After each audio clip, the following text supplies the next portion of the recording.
Hello नमस्कार। Scientific computing using Python में आपका स्वागत है। तो पिछले लेक्चर में हमने कुछ बेसिक्स कमांड्स की थी पाइथन की। तो आज हम उससे आगे स्टार्ट करेंगे। तो पिछले लेक्चर में हमने जो वेरिएबल नेम्स हैं उसके बारे में डिस्कस किया था। तो ये हमने डिस्कस किया कैमल केसेस हम रख सकते हैं, पास्कल केसेस रख सकते हैं, स्नेक केसेस रख सकते हैं। तो आज हम उससे आगे स्टार्ट करेंगे। तो ये हमारा लेक्चर 1 था। तो अब ऐसे ही मैं एक और फाइल खोल लेता हूँ, न्यू। और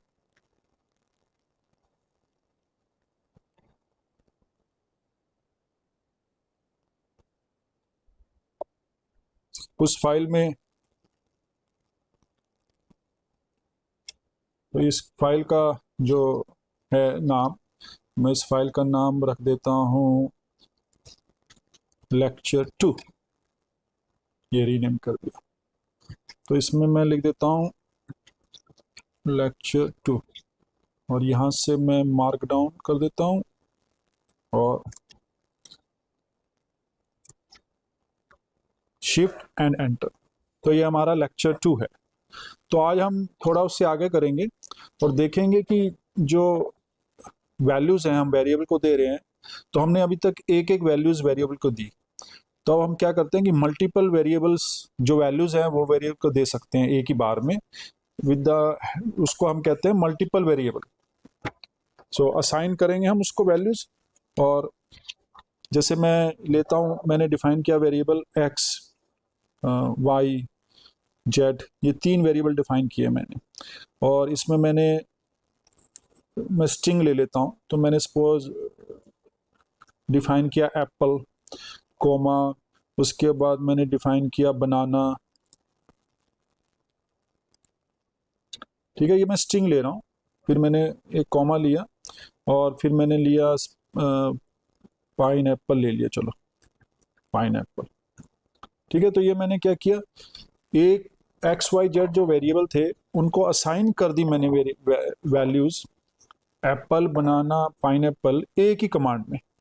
उसके बाद मैं चाहता हूँ कि देखूं कि ये कैसे, मतलब ये सही भी है कमांड के नहीं है। तो मैं क्या करता हूँ, प्रिंट कर देता हूँ।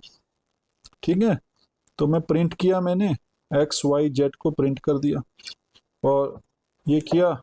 तो मैंने रन किया उसको शिफ्ट और एंटर करके। तो मुझे यहाँ पर देखिए आ गया एप्पल, बनाना, पाइन एप्पल। तो ये तीनों चीज़ें जो हैं प्रिंट हो गई। तो मैंने इस तरह से मैं एक्स वाई जेड जो वेरिएबल हैं 3, उनको एक ही कमांड लाइन में असाइन कर सकता हूँ डिफरेंट वैल्यूज। ऐसे मैं ये भी कर सकता हूँ कि अगर मेरे पास 3 वेरिएबल हैं, X is equal to Y is equal to Z, तीनों की वैल्यू सेम असाइन करनी है मुझे। तो मैं ये भी कर सकता हूँ। सपोज मैंने उसको लिखा मैंगो। ठीक है, और उसके बाद मैंने इसको प्रिंट किया। ठीक है, तो इसको ही कॉपी कर लेता हूँ मैं यहाँ पर ना। तो यहाँ पर मैंने प्रिंट कमांड कॉपी कर ली और रन किया। तो ये मैंगो लिखा हुआ आ गया। तो इसमें क्या किया मैंने कि एक्स वाई जेड जो 3 वेरिएबल थे, इन तीनों का मैंने एक ही बार में असाइन वैल्यू कर दी। पर इस केस में क्या था कि तीनों की वैल्यू सेम थी, तो मैंने मैंगो असाइन किया और उसको ये कर दिया। तो ये हमने क्या किया कि ऐसे हमने एक्स वाई जेड जो है वो वेरिएबल डिफाइन किए। अब हमारे पास अब जैसे हमारे पास वैल्यूज़ है, जैसे हमारे पास हम कोई वैल्यूज़ लेते हैं, कोई वेक्टर लेते हैं, तो उसको हम लिस्ट की फॉर्म में रखते हैं। अब जैसे मैं एक लिस्ट बना दूं, जैसे मैंने एक लिस्ट बनाई फ्रूट्स, ये मैंने नाम दिया। और फ्रूट्स में मैंने लिस्टिंग किया। मैंने लिख दिया कि पहले में एप्पल आएगा। ठीक है, दूसरे में अ, दूसरे में क्या करें हम, चलो मैंगो लिख लेता हूँ, कोमा। और तीसरे में बनाना लिख देता हूँ, ये। तो ये हमारे पास फ्रूट्स है, एक वेरिएबल नेम जिसके अंदर वैल्यूज हैं एप्पल, मैंगो, बनाना। इसका मतलब एक वेक्टर हमने डिफाइन कर दिया। अगर आप देखेंगे जो ब्रैकेट है वो स्क्वायर ब्रैकेट है, तो स्क्वायर ब्रैकेट का मतलब है, अब ये ऐसी ब्रैकेट अगर आपको याद है तो हम ये ऐसी ब्रैकेट उसमें भी यूज करते हैं मैट्रिसेस शो करने में। तो इसका मतलब एक ये वेक्टर डिफाइन हो गया, जिसका जो पहला एलिमेंट है उसका उसको उसका नाम है एप्पल, दूसरा एलिमेंट मैंगो, तीसरा एलिमेंट बनाना। तो एक फ्रूट जो है वो एक वेक्टर क्वांटिटी बन गई जिसकी ये 3 वैल्यूज है। ठीक है, अब मैंने क्या किया, अब मैं इसको यूज करके मैं वेरिएबल डिफाइन करना चाहता हूँ। तो मैंने वेरिएबल डिफाइन किया x comma Y comma Z, मैंने लिख दिया इज इक्वल टू फ्रूट्स।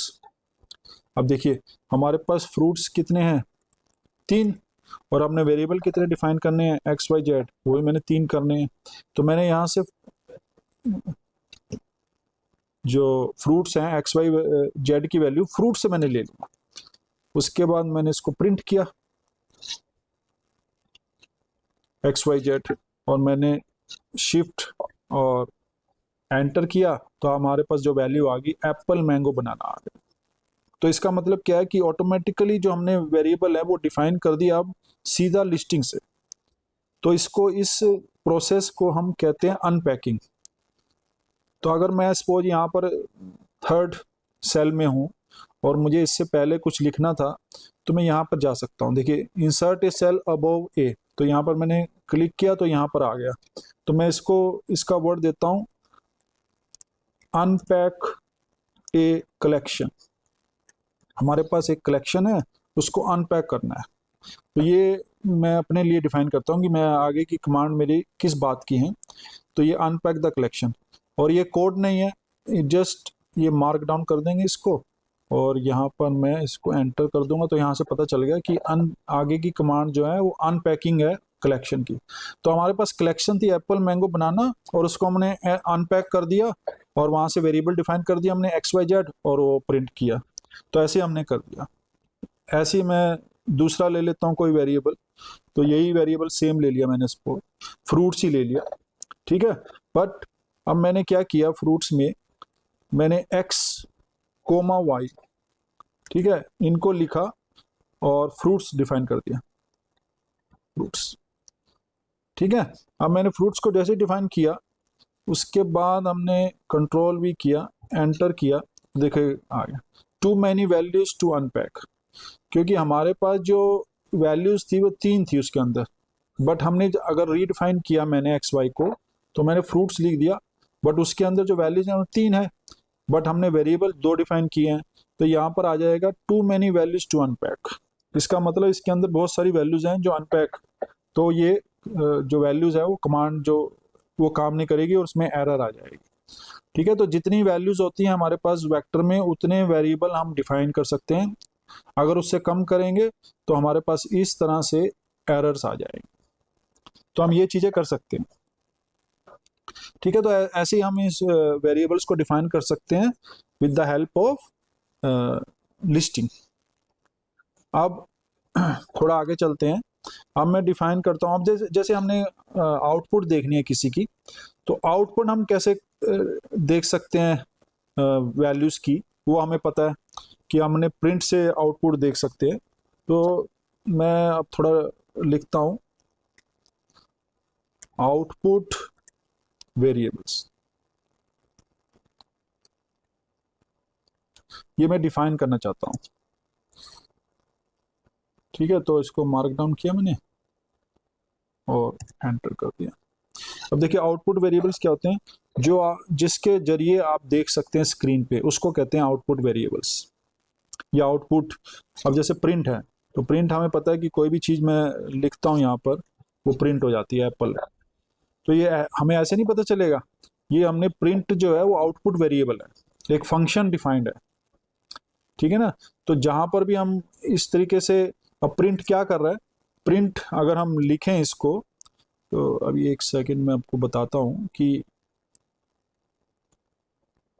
ये है जैसे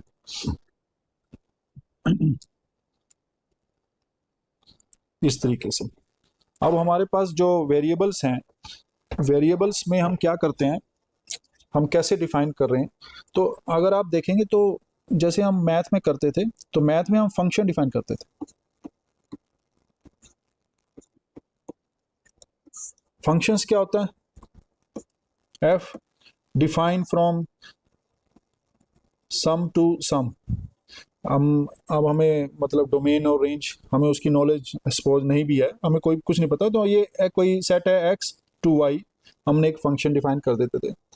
तो फंक्शन को हम ऐसे लिखते थे हमेशा, एफ ब्रैकेट्स, इसके अंदर हम कोई भी वैल्यू यहाँ से एक सेट से एलिमेंट लेंगे। सपोज मैंने स्मॉल एक्स लिया और वो जो वैल्यूज है वो यहाँ पर वाई में चली गई। ठीक है, तो इसको हम फंक्शन को ऐसे लिखते थे, जैसे हमारे पास एक्स स्क्वायर है कोई फंक्शन, तो हम ये लिखते थे एफ एक्स, और सपोज मैंने डिफाइन कर दिया इस फंक्शन की वैल्यू एक्स स्क्वायर।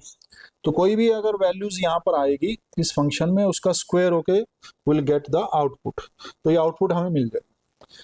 तो ऐसे ही हम जो पाइथन है उसमें सारे फंक्शंस डिफाइन करते हैं। जैसे हमने प्रिंट है, तो प्रिंट भी एक कमांड है, अगर देखा जाए तो एक फंक्शन है, उसके अंदर जो भी हम वेरिएबल देंगे वो उसको स्क्रीन पे ले आएगी। तो ऐसे हम वेरिएबल्स जो हैं वो जो फंक्शंस हैं वो डिफाइन करते हैं पाइथन के अंदर। आगे भी हम सारे फंक्शंस डिफाइन करेंगे कैसे कैसे करना है, बट ये चीज़ ध्यान रखना है कि ये जो फंक्शंस हैं ये हम डिफरेंट फंक्शंस लेंगे और उसके अंदर वेरिएबल इनपुट करेंगे और उसकी जो आउटपुट है वो चेंज होती रहेगी। तो ये काम हम कर रहे हैं। तो ऐसे ही मैंने एक आउटपुट फंक्शन डिफाइन कर दिया।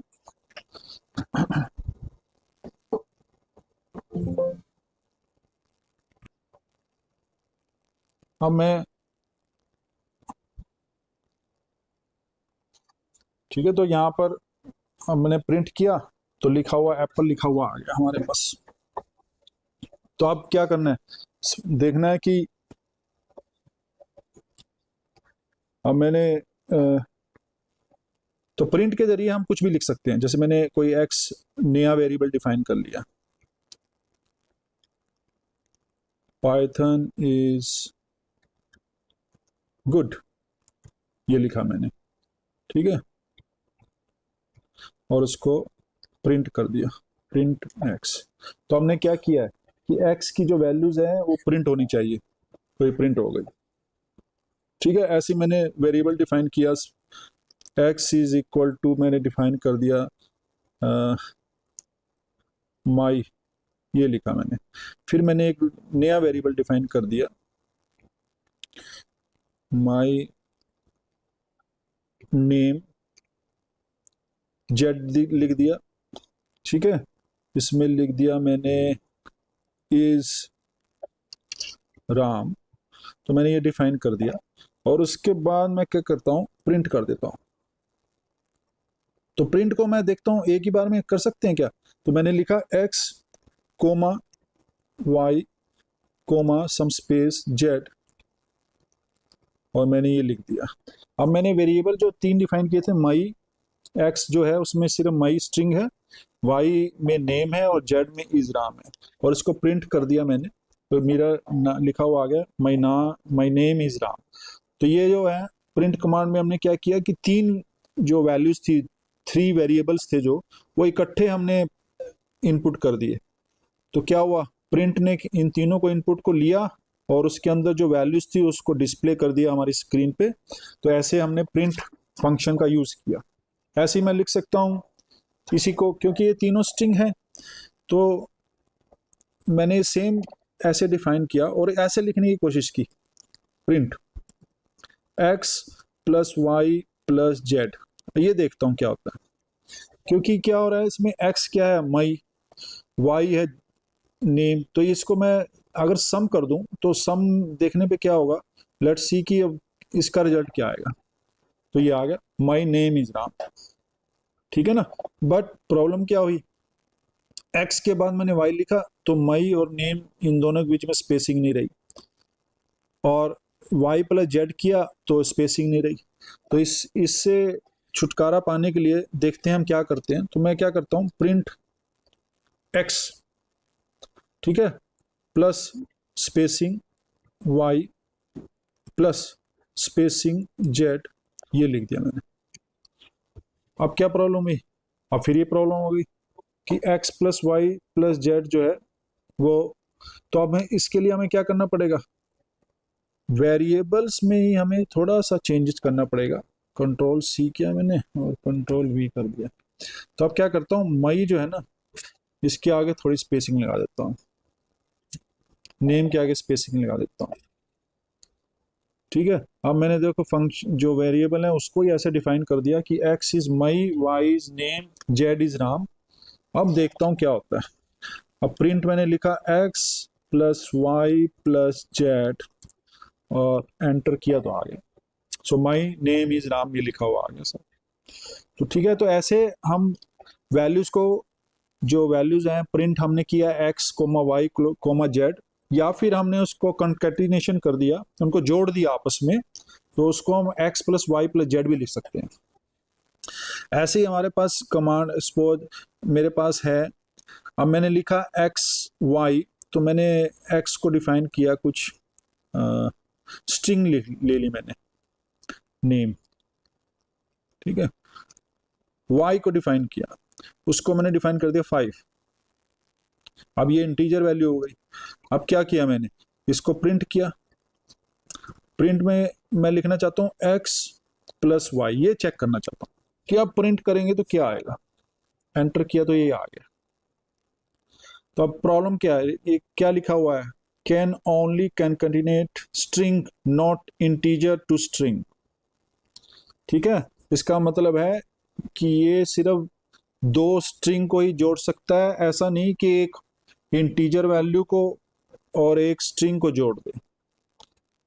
ठीक है, तो अगर हम प्रिंट कर रहे हैं, दो वेरिएबल को जोड़ रहे हैं, तो उनकी जो वैल्यूज हैं वो सेम होनी चाहिए। अगर स्ट्रिंग है तो स्ट्रिंग ही होना चाहिए, और अगर कोई वैल्यूज हैं, इंटीजर है, रियल वैल्यूज है, फ्लोटिंग वैल्यूज है, तो वो फ्लोटिंग वैल्यूज होनी चाहिए। अदरवाइज जो इस केस में है वो एरर दे देगा।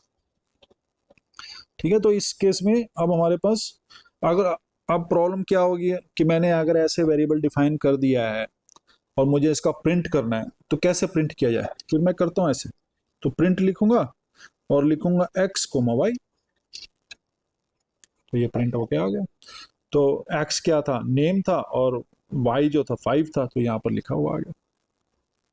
तो ऐसे हम प्रिंट कर सकते हैं, बट उसको एडिशन में की फॉर्म में नहीं कर सकते। एडिशन हम तभी कर सकते हैं जब उनकी सेम वे हो, मतलब सेम डेफिनेशन हो। अगर स्ट्रिंग है तो स्ट्रिंग होगी, अगर नहीं है तो ये जो हम सारे वेरिएबल्स कर रहे हैं, जैसे मैंने लिखा है x यहाँ पर, तो मैंने डिफाइन यहाँ पर x किया था, वो यहाँ पर आ गया। ठीक है, x पहले मैंने मई लिखा था, उसके बाद मैंने उसको डिफाइन कर दिया x इक्वल टू नेम, तो अब वो रिन्यू हो गया, तो मई की जगह नेम आ गया।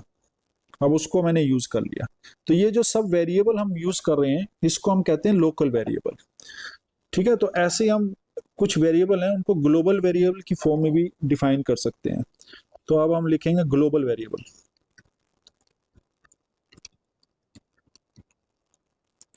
तो हमारे पास जो प्रोग्राम होता है उसमें कुछ लोकल वेरिएबल होते हैं और कुछ ग्लोबल वेरिएबल होते हैं।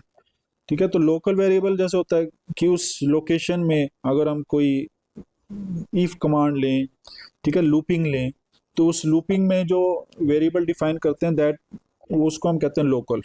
बट ग्लोबल होता है एक वेरिएबल जो हर हम प्रोग्राम लिखेंगे उसमें हर जगह वो उसकी डेफिनेशन सेम रहेगी, उसको हम कहते हैं ग्लोबल वेरिएबल।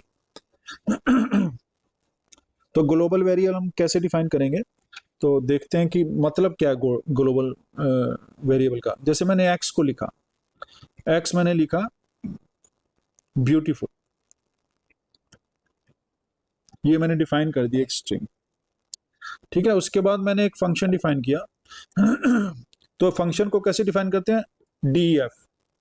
ठीक है, उसके बाद माई फंक्शन, हम नाम दे सकते हैं किसी को भी, जैसे हमने अभी दिखाया था स्लाइड्स में कि x square is a function, तो एफ, एफ जो है वो ये माई फंक्शन नाम दे दिया मैंने उसको।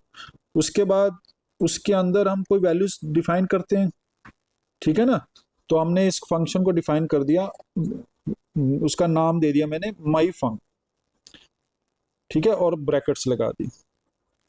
उसके बाद मैंने उसको डिफाइन किया और मैंने लिखा प्रिंट, इसके अंदर मैंने एक स्ट्रिंग लिखी पाइथन इज, ठीक है, और ये लिख दिया मैंने, और उसके बाद मैंने लिखा प्लस एक्स, मतलब एक्स को ऐड कर दिया, प्रिंट है ना, और एक्स भी हमें पता है कि वो स्ट्रिंग है, और पाइथन इज, तो अब हम देखते हैं कि इसमें इसकी वैल्यूज जो है वो क्या आएगी, ठीक है। उसके बाद मैंने डिफाइन कर दिया और लिख दिया माई, ये डिफाइन कर दिया, इसको मैंने एंटर किया तो लिखा हो गया पाइथन इज ब्यूटीफुल, ठीक है। तो अगर हमें स्पेसिंग थोड़ी सी अलग करनी है तो ऐसे कर देंगे, अगर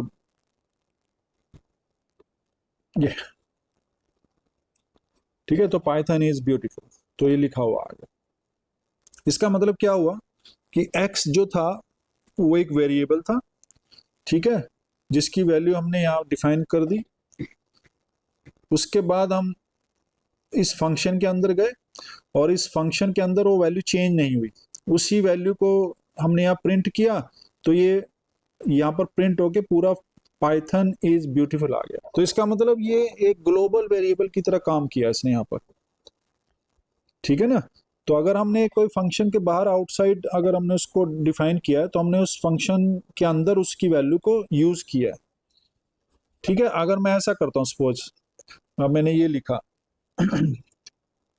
एक्स, ये सेम लिख लेता हूँ मैं, तो इसको थोड़ा कॉपी पेस्ट कर लेता हूँ, थोड़ा सा चेंज करते हैं, लेट्स सी, ये मैंने यहाँ पर लिखा, तो एक्स मैंने ब्यूटीफुल डिफाइन कर दिया, उसके बाद मैंने फंक्शन डिफाइन कर दिया।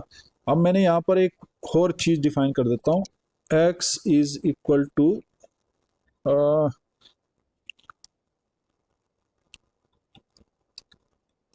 फैंटास्टिक कर देते हैं, ठीक है। तो ये मैंने डिफाइन कर दिया। उसके बाद हम गए यहाँ पर, इस फंक्शन से बाहर आ गए, मैंने डिफाइन किया माई फंक, ये लिखा, और उसके बाद मैंने फिर प्रिंट किया और लिखा कि पाइथन इज, और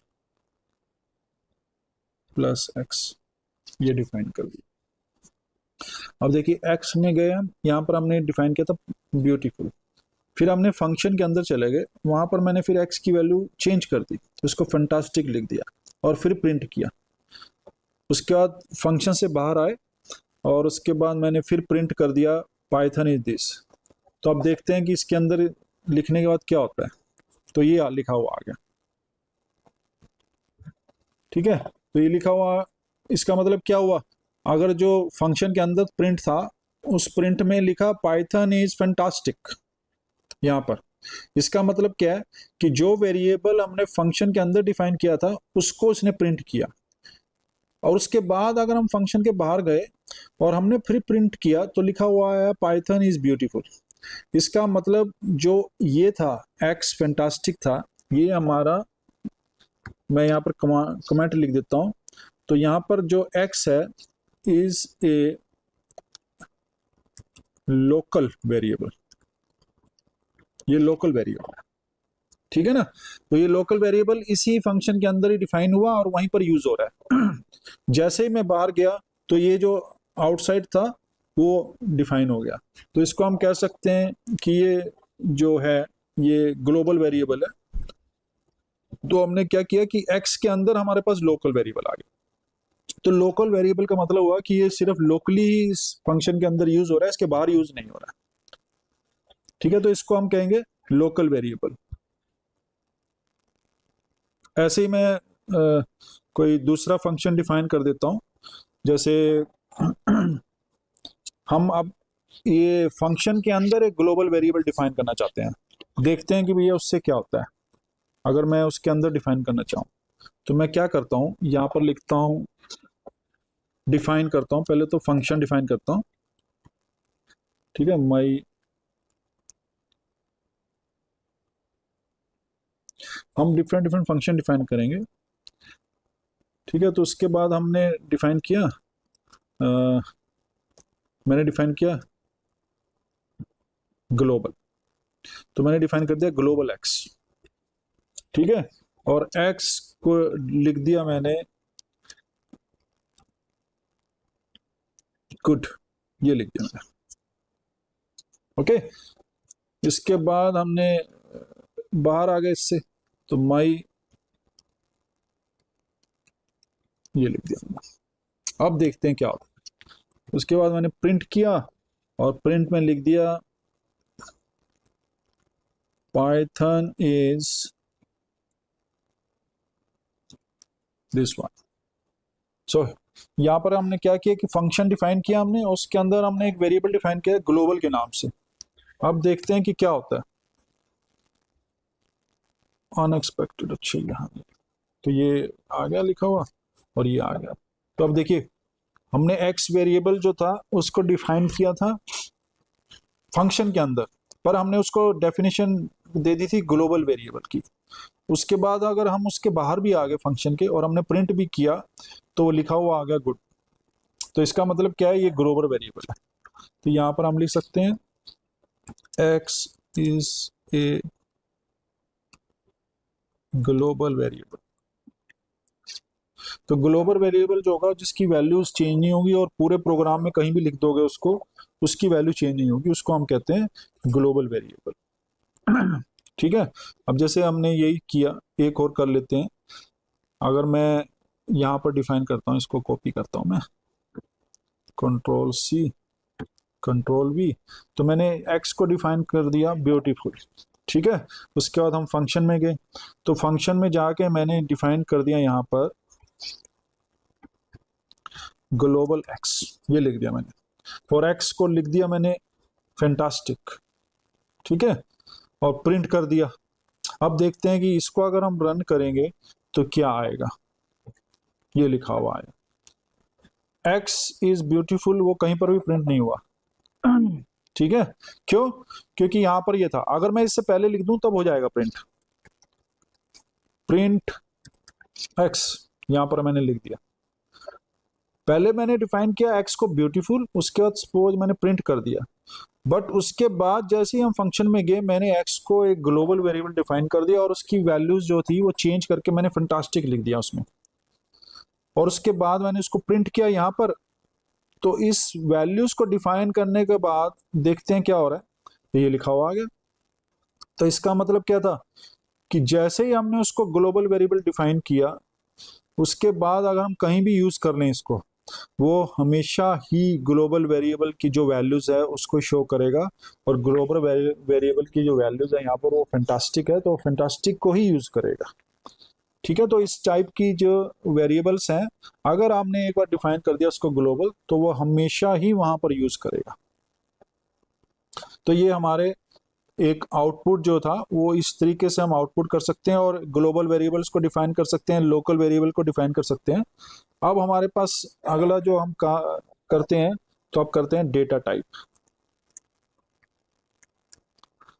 डेटा टाइप मतलब हमारे पास डेटास के कितने टाइप्स होते हैं वो हमें पता है, कि हमारा डेटा है वो स्ट्रिंग है, हमारा डेटा है वो इंटीजर वैल्यू है, हमारा डेटा है वो फ्लोटिंग वैल्यू है।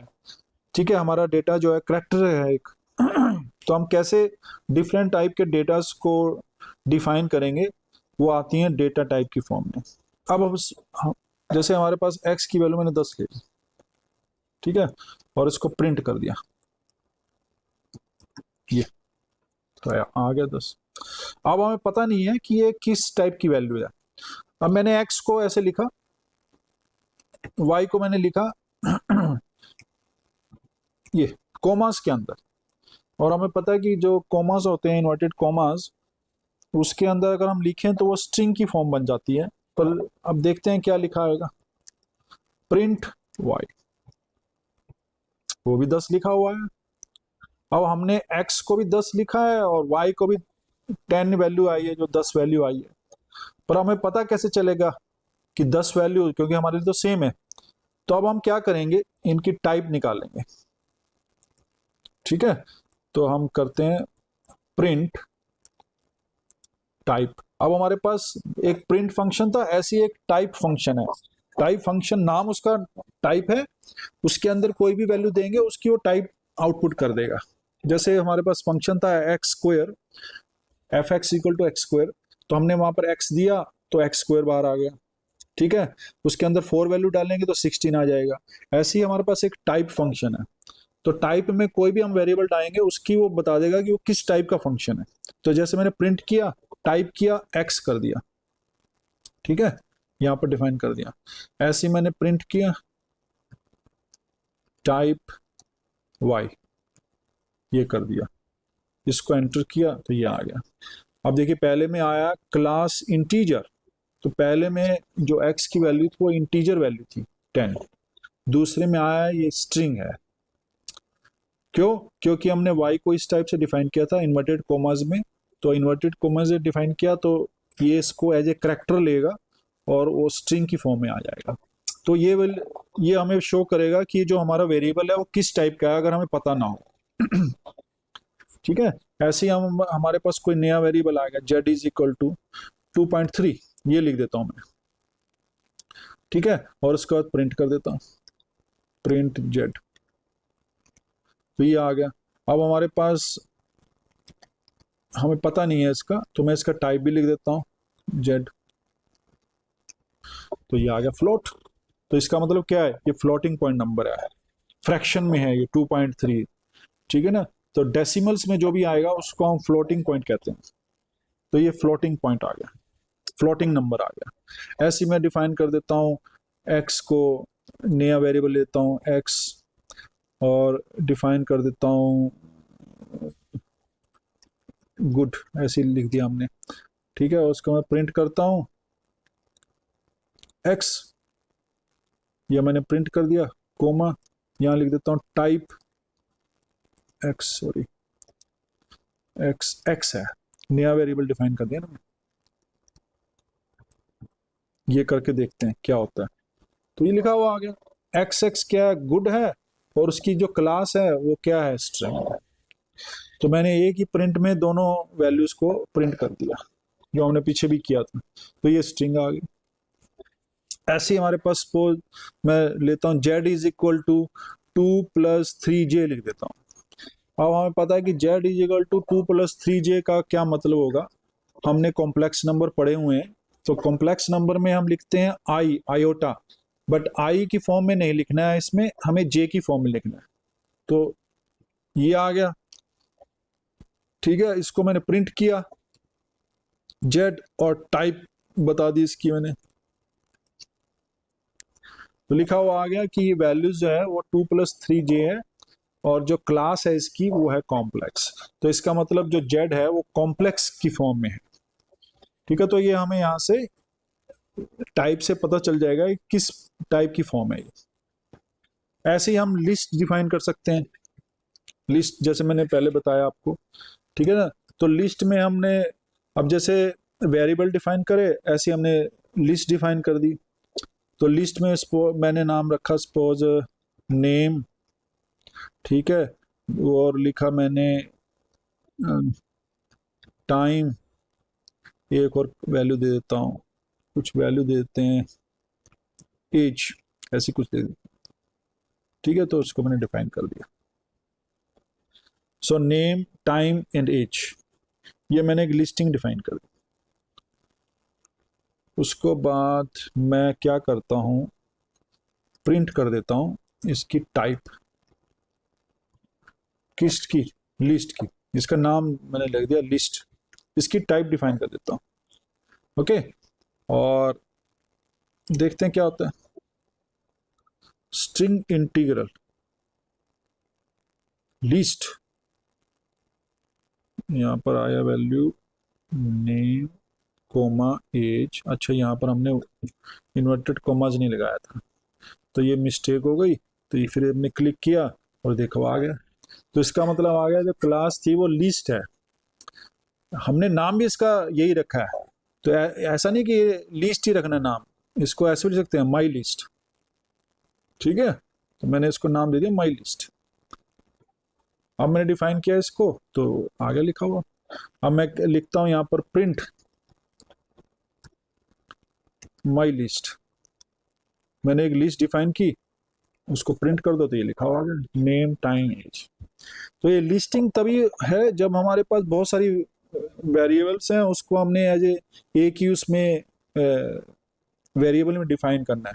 तो हमें पता है कि हमें उसको वेक्टर फॉर्म में लिखना ही पड़ेगा, मैट्रिक्स फॉर्म में लिखना पड़ेगा। अगर हमारे पास डिमेंशन उसका बढ़ जाए तो मैट्रिक्स फॉर्म में या वेक्टर फॉर्म में हमें लिखना ही पड़ेगा। तो उसके उसके लिए हमें डिफाइन होता है लिस्ट। ऐसे मैं डिफाइन कर सकता हूँ। अभी हमने लिस्ट डिफाइन की स्ट्रिंग वेरिएबल से, ऐसे मैं वेक्टर को भी डिफाइन कर सकता हूँ। तो मैंने डिफाइन किया एक वेक्टर इज इक्वल टू 2 3 4 5 6, ऐसे ये डिफाइन कर दिया। ठीक है, तो एक हमारे पास वेक्टर डिफाइन हो गया। अब मैंने इसको लिखा प्रिंट टाइप वेक्टर, ऐसे लिखा हुआ आ गया।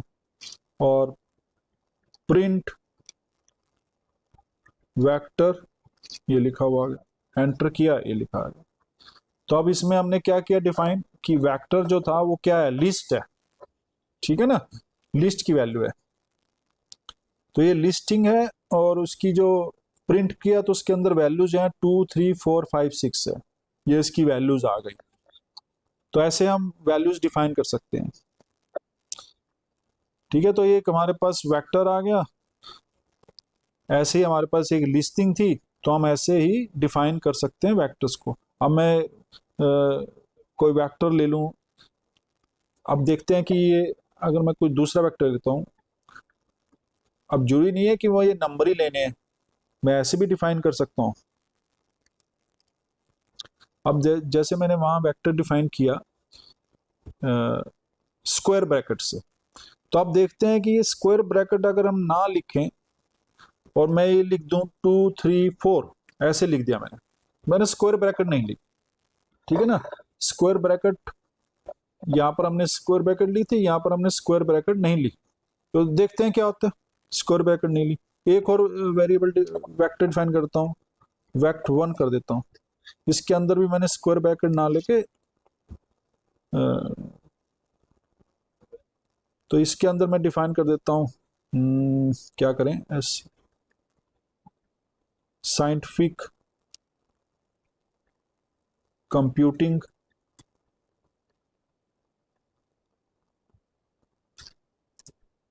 यूजिंग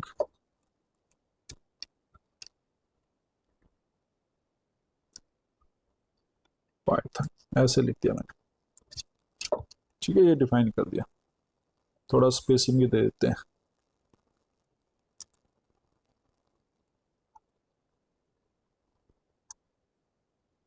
ये लिख दिया हमने।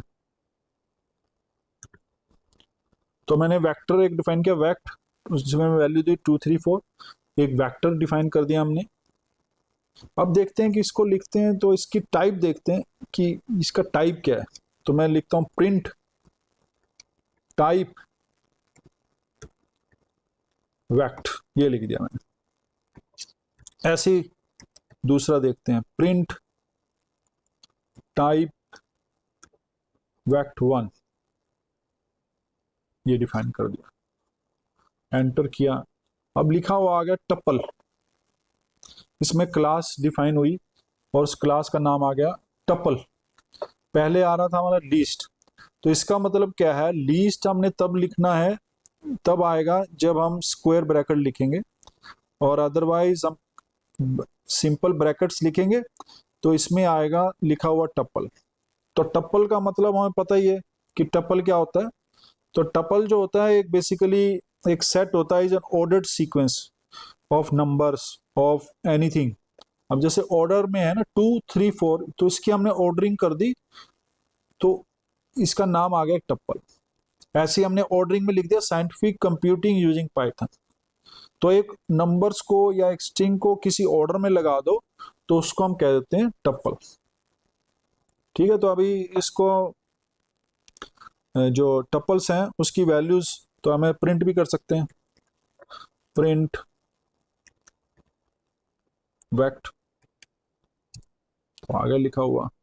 ठीक है, प्रिंट, तो प्रिंट तो हमें बेसिकली बताता है कि इसके अंदर क्या चीज़ है, उसकी आउटपुट क्या होगी। अभी हम आगे जाके और प्रोग्रामिंग करेंगे तो उसमें हमें आउटपुट जो है वो दिखेंगी नहीं, तो प्रिंट करेंगे ओनली, उसके बाद ही हमें पता चलेगा कि क्या वैल्यूज आएगी। ठीक है, तो यहाँ पर हमने प्रिंट किया, उसकी वैल्यूज आ गई, तो ये इसको हम कहते हैं टपल। ठीक है, तो टपल आ गया ये। अब देखते हैं कि एक और टाइप से देखते हैं कि हमें पता है कि ब्रैकेट जो होती हैं हम तीन टाइप से लगाते हैं, एक तो करली ब्रैकेट, एक सिंपल जो ब्रैकेट होती हैं राउंड जो, और एक स्क्वायर ब्रैकेट। तो अब दोनों तो यूज कर ली, तो मैं देखता हूं कि अब करली ब्रैकेट्स लगा के देखते हैं। तो मैंने वहां डिफाइन किया, एक्स वेरिएबल डिफाइन किया, एक्स इज इक्वल टू ऐसी नाम दे दिया मैंने, और करली ब्रैकेट लिया। करली ब्रैकेट में मैंने लिखा नेम, ठीक है, उसके बाद कोमा, और उसके बाद मैंने लिखा, कुछ भी लिख लें, राम, ठीक है, और कुछ लिख सकते हैं हम, कुछ भी लिख लो, गुड, ये लिख दिया मैंने, ठीक है, उस करली ब्रैकेट लगा दिया। तो अब हमने चेक करना है कि इसकी टाइप क्या है, ये प्रिंट टाइप, ताकि पता चल जाए हमें कि जो एक्स है इसको थोड़ा स्पेसिंग दे सकते हैं ताकि ज़्यादा वो ना लगे।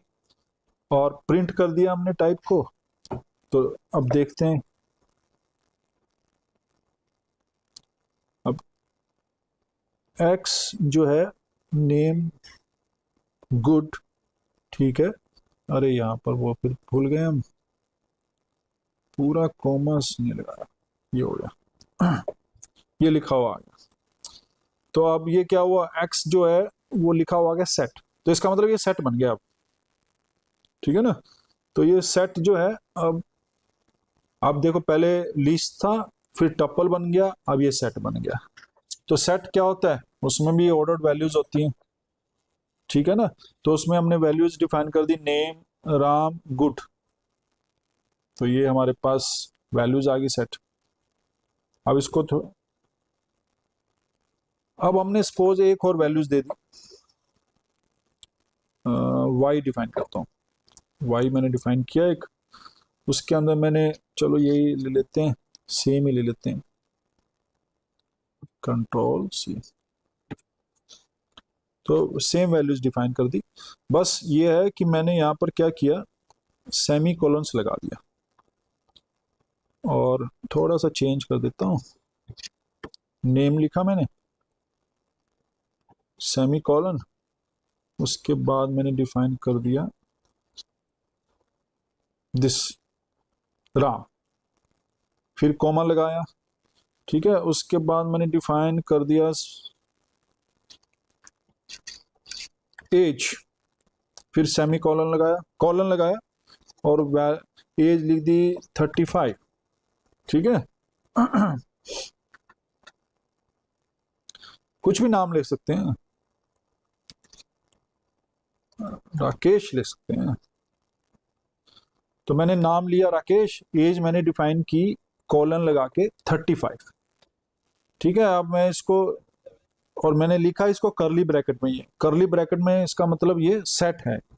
उसके बाद मैंने प्रिंट कर दिया टाइप वाई, ये मैंने, तो अब लिखा हुआ है क्लास डिक्ट, डिक्ट का मतलब डिक्शनरी आ गई, ठीक है, तो डिक्शनरी अब बन गई है।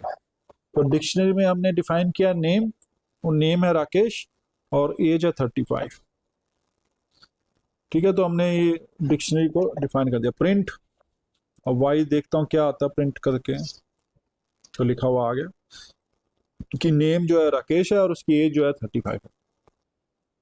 तो ये ऐसे ही हमने डिफाइन कर दिए सेट्स। तो सेट्स में ये सेट था, उसमें अगर कॉलन लगा के ऐसे डिफाइन कर दो तो डिक्शनरी बन जाती है। तो लिस्टिंग, टप्पल, सेट, डिक्शनरी, ये सारे बस थोड़ा सा चेंज करने पे इनकी डेफिनेशन जो है वो चेंज हो जाती है। ठीक है ना, तो ये चीज थोड़ा ध्यान में रखना है आपको। अब हमारा, तो ये हमने डिफाइन कर दिया। अब हम जैसे हम नंबर्स डिफाइन कर रहे हैं कि अ, कितने टाइप के नंबर्स होंगे, कैसे डिफाइन करेंगे हम, तो ऐसे ही हम नंबर्स की फॉर्म में डिफाइन कर सकते हैं कि हमने एक वैल्यू ली, तो अब चलो यहाँ पर मैं लिखता हूँ numbers.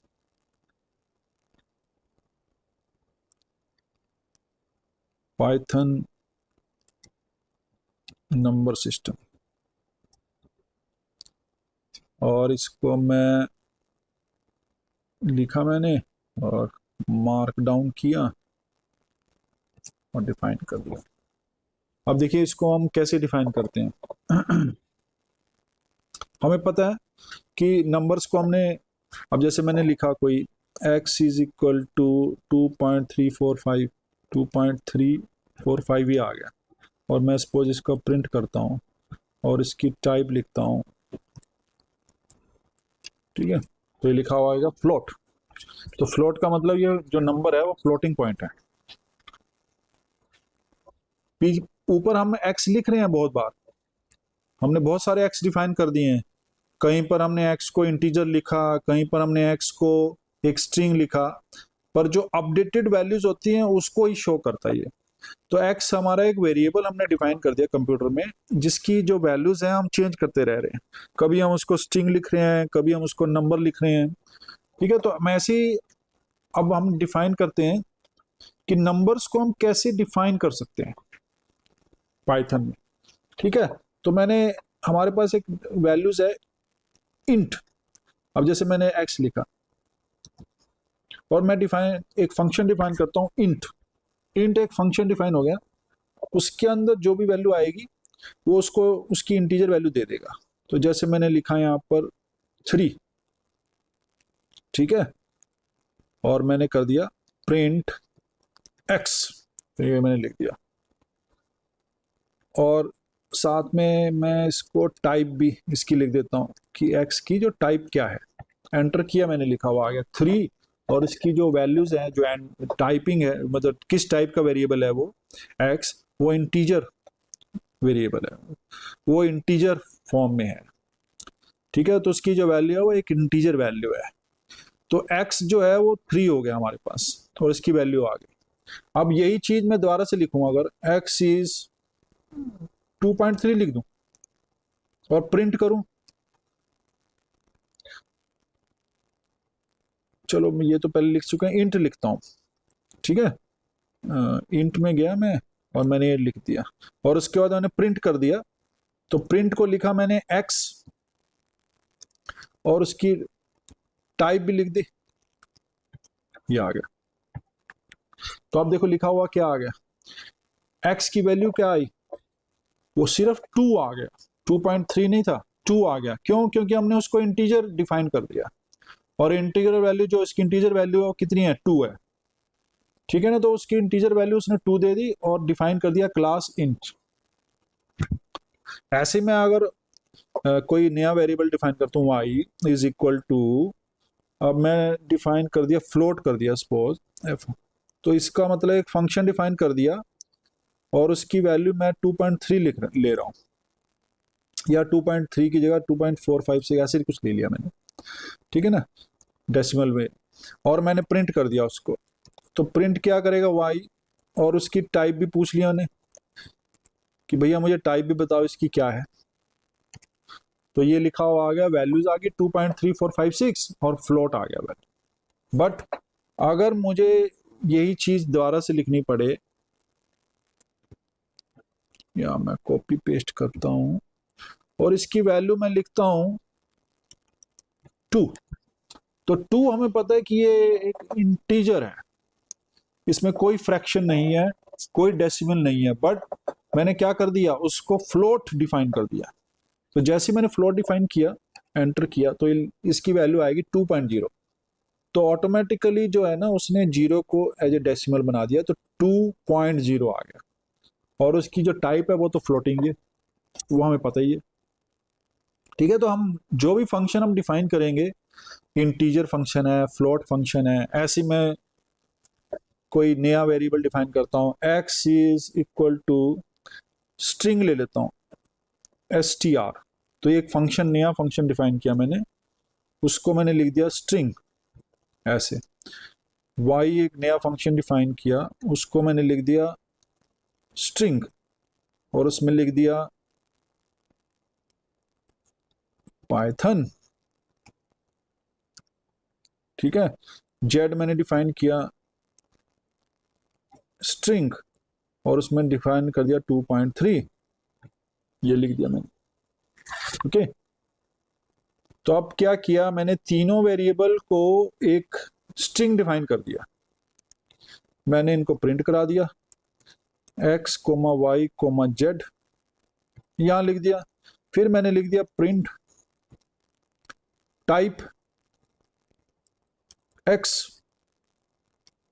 Type y, type z, ये आ गया, एंटर कर दिया तो लिखा हुआ आ गया 3 पाइथन 2.3 और इसकी क्लास क्या आ गई, देखो स्ट्रिंग स्ट्रिंग स्ट्रिंग, तो इसका मतलब ये जो 3 है अब इंटीजर वैल्यू नहीं है, ये एक स्ट्रिंग की तरह काम कर रहा है, एक करैक्टर की तरह काम कर रहा है।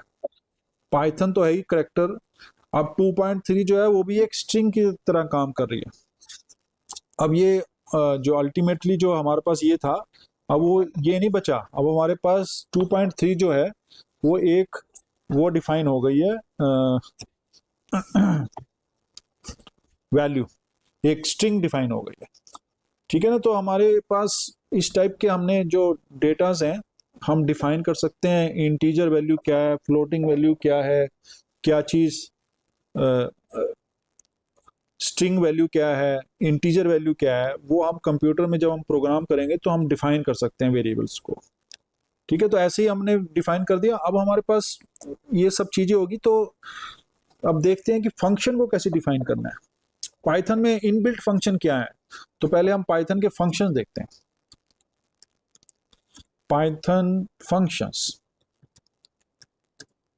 इनबिल्ट फंक्शंस भी चेक करेंगे, ठीक है, कि हमें वो कैसे डिफाइन होते हैं।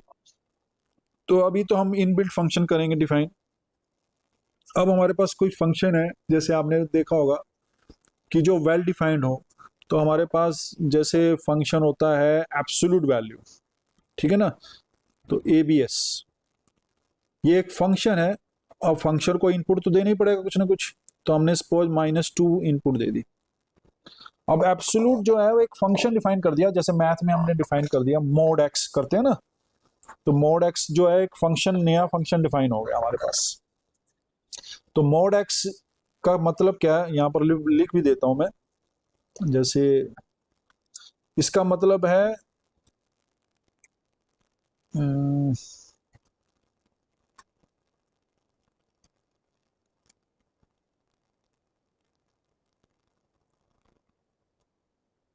एक्स, ये तो एब्सोल्यूट जो होता है वो इस टाइप का फंक्शन होता है। अब मैंने इसको एंटर किया, 2 लिखा हुआ आ गया। ठीक है, तो इसकी जो है एब्सोल्यूट वैल्यू जो मैग्नीट्यूड है वो दे देगा इसको। अब हम सेम चीज उसमें लगा सकते हैं। अब मैंने लिखा एब्सोल्यूट वैल्यू और मैंने डिफाइन कर दिया 2 + 3j, एक कॉम्प्लेक्स नंबर डिफाइन कर दिया। तो कॉम्प्लेक्स नंबर में हमें पता है कि जो एब्सोल्यूट वैल्यू होती है, जैसे हमारे पास कोई x + y j, ये कॉम्प्लेक्स नंबर होता है ना, तो इसकी जो एब्सोल्यूट वैल्यू होती है वो होती है x² + y² और square root, square root of this, ये हमारे पास एब्सोल्यूट वैल्यू है। तो ऐसे ही होना चाहिए, तो ये वैल्यू आ गई। ठीक है, तो वैल्यू आ गई 2² 4 3² 9 13 √13, तो √13 की वैल्यू आ गई हमारे पास। ठीक है ना, तो ये जो वैल्यूज है वो √13 है। तो ऐसे ही हमारे पास ये एक डिफाइंड होगी वैल्यू। तो अब हमारे पास कोई भी नंबर हो, उसकी एब्सोल्यूट वैल्यू लेनी हो तो वो हमें कॉम्प्लेक्स भी हो सकता है और नेगेटिव भी हो सकता है। अगर पॉजिटिव है तो उसकी तो वैल्यू वही रहेगी, ठीक है ना। तो ऐसे हमने फंक्शन डिफाइन किया, ऐसे एक और फंक्शन डिफाइन कर सकते हैं। अब जैसे हम ये कोर्स करेंगे तो हम इसमें बाइनरी नंबर्स की डिस्कशन करेंगे, ठीक है। तो बाइनरी नंबर में अगर हमें किसी नंबर को कन्वर्ट करना है तो एक फंक्शन वेल डिफाइंड है, उसका नाम है बिन। बिन मतलब बाइनरी। अब मैंने सपोज 10 को बाइनरी नंबर में डिफाइन करना है, तो एंटर किया, ये आ गया। तो 0 बी का मतलब है बाइनरी, और 10 की वैल्यू है 10 10। क्यों? क्योंकि जो 10 10 वैल्यू है वो हमें डिफाइन, हमें पता है कि कैसे डिफाइन होती है। इसको हम ऐसे लिख सकते हैं, ये है ठीक है। तो अब जैसे 10 है तो इसकी वैल्यू आई ये 10 10। तो ये जो है 2 की पावर 0, 2 की पावर 1, 2 की पावर 2, 2 की पावर 3, ये होती हैं, ठीक है। तो ये 0 वैल्यू है, ये भी ये 1 है। तो इसका मतलब ये क्या हुआ, 2 की पावर 3 8, और ये 2 है, +2 10 हो गया। ये 0 हो गई, 0 into this, 0 into this। तो ये वैल्यूज जो होती हैं ये ऐसे डिफाइन होती है। तो हमारे पास 10 वैल्यू आ गई। तो ये हमारे पास जो फंक्शंस हैं वो हमें बता रहा है कि कोई भी नंबर हमने लिया उसकी बाइनरी रिप्रेजेंटेशन हमें इमीडिएटली मिल जाएगी, ठीक है। तो बाइनरी हमें नंबर मिल गए। उसके बाद हम कोई बिग नंबर अगर हमें चाहिए, जैसे बिन है 100 का ले लेता हूँ मैं। तो ये हमारे पास आ गई 0 0, ये 1100 100। तो ये बाइनरी रिप्रेजेंटेशन है किसी भी नंबर की, 100 नंबर की बाइनरी रिप्रेजेंटेशन है, ठीक है। तो हम ऐसे बाइनरी नंबर रिप्रेजेंट कर सकते हैं। ऐसे ही हमारे पास अ, अलग टाइप के फंक्शंस हैं, वेल डिफाइंड फंक्शन है, ठीक है। तो एस्काई जो होता है एक फंक्शन, वो भी होता है जो आपने सुना होगा, ठीक है ना। तो इस टाइप की फॉर्म का होता है। तो दिस इज, ये आ गया। तो इसको हम लिखेंगे और डिफाइन कर देंगे, ठीक है। तो एस्काई फॉर्म होती है जो एक रिप्रेजेंटेशन है अमेरिकन स्टैंडर्ड, इस टाइप से। तो वो रिप्रेजेंटेशन क्या होती है, वो हम जैसे मैं लिखता हूँ कि कोई वैल्यूज है, प्रिंट, चलो ये लिख देता हूँ, वैल्यू ऑफ 99 लिख देता हूँ, इस, ये लिख दिया मैंने, एंड कोमा लगाया मैंने और लिख दिया, चलो इससे पहले मैं वो डिफाइन करता हूँ, चलो ठीक है, करेक्टर 99, ये आ गया, ठीक है। इसको हमने डिफाइन कर दिया। तो ये लिखा होगा एस के वैल्यू ऑफ 99 इज सी। इसका मतलब क्या हुआ, जो एस की फॉर्म है 99 की वो सी वैल्यू है, ठीक है ना। तो और करेक्टर क्या होता है, character is also a function. जैसे एब्सोल्यूट, जैसे हमने इंटीजर किया था, वैसे करेक्टर भी एक फंक्शन होता है।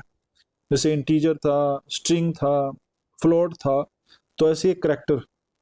तो हमने क्या है, 99 एक करेक्टर बन गया है, और उसकी जो एस की वैल्यू है वो सी है, ठीक है। तो जैसे अब हम इसको लिखते हैं, प्रिंट, मैं लिखूंगा इसमें CHR मतलब character 80, comma CHR 121, comma CHR 1116, ये लिखा मैंने,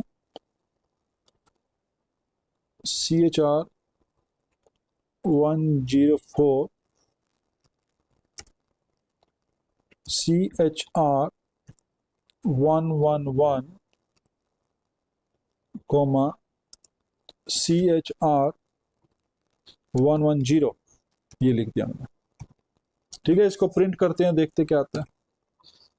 तो हमने प्रिंट किया तो लिखा हुआ है पाइथन। ठीक है, तो ये जो हमारे ASCII कोड्स होते हैं उसकी एक कोडिंग होती है। तो उस कोडिंग के हिसाब से ये C जो है, जो P है वो 80 को रिप्रेजेंट करता है, Y 121 को। तो ऐसे एक ASCII कोड्स होते हैं, उसके हिसाब से उसको हम वैल्यूज को शो कर सकते हैं। तो ये हमारे पास जो वैल्यूज हैं वो आ गई। ठीक है, तो पाइथन लिखा हुआ आ गया इस पे। ऐसे ही हमारे पास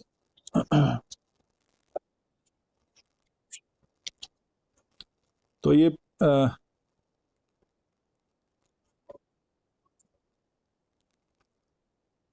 चलो, तो अभी ये यहीं तक हम आज कमांड्स करते हैं और इसको हम सेव कर लेते हैं।